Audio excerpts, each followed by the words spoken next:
অৰুণোদয় আঁচনিত সদায় আমি বিধৱা মহিলা থকা পৰিয়ালক অগ্ৰাধিকাৰ দিওঁ। বিবাহ বিচ্ছেদিত মহিলা থকা পৰিয়ালক আমি অগ্ৰাধিকাৰ দিওঁ। যি পৰিয়ালত দিব্যাংগ ব্যক্তি আছে সেই পৰিয়ালক অৰুণোদয় আঁচনিত আমি অগ্ৰাধিকাৰ দিওঁ।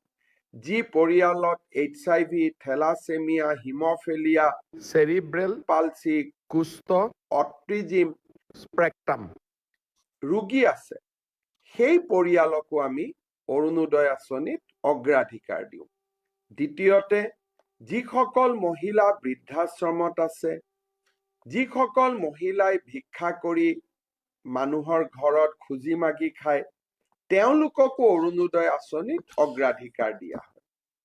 এই সকলোকে দি উঠাৰ পিছত যদি কোনোবা বাকী থাকে, সেই অৰুণোদয় আমি সমাজৰ দুৰ্বল আৰু দৰিদ্ৰ শ্ৰেণীৰ মাজত বিতৰণ কৰিম।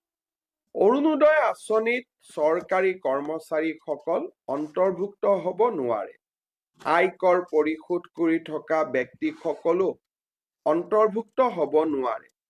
আৰু যি পৰিয়ালত 4 চকীয়া বাহন আছে তেনেকুৱা পৰিয়ালো এই আঁচনিৰ অধীনত আহিব নোৱাৰে। মই আশা কৰোঁ আপোনালোকে অৰুণোদয় গাঁও সভাত এই নীতি নিয়মসমূহ মানি চলিব। অসমৰ প্ৰায় 40 লাখ লোকে অৰুণোদয় আঁচনি পাব। অৰুণোদয় পাবৰ বাবে এখন বৈধ ৰেচন কাৰ্ড লাগিব। আৰু কৰবাত যদি ৰেচন কাৰ্ড এতিয়ালৈকে আপোনাৰ হাতত আহি পোৱা নাই, আপুনি অৰুণোদয় আঁচনিৰ চূড়ান্ত চিলেকশ্যন হোৱাৰ আগলৈকেও যদি ৰেচন কাৰ্ড সংগ্ৰহ কৰিব পাৰে, তাকো আমি মানি লওঁ। ইয়াৰ উপৰিও অৰুণোদয় আঁচনিত সদায় আমি বিধৱা মহিলা থকা পৰিয়ালক অগ্ৰাধিকাৰ দিওঁ। বিবাহ বিচ্ছেদিত মহিলা থকা পৰিয়ালক আমি অগ্ৰাধিকাৰ দিওঁ। যি পৰিয়ালত দিব্যাংগ ব্যক্তি আছে সেই পৰিয়ালক অৰুণোদয় আঁচনিত আমি অগ্ৰাধিকাৰ দিওঁ।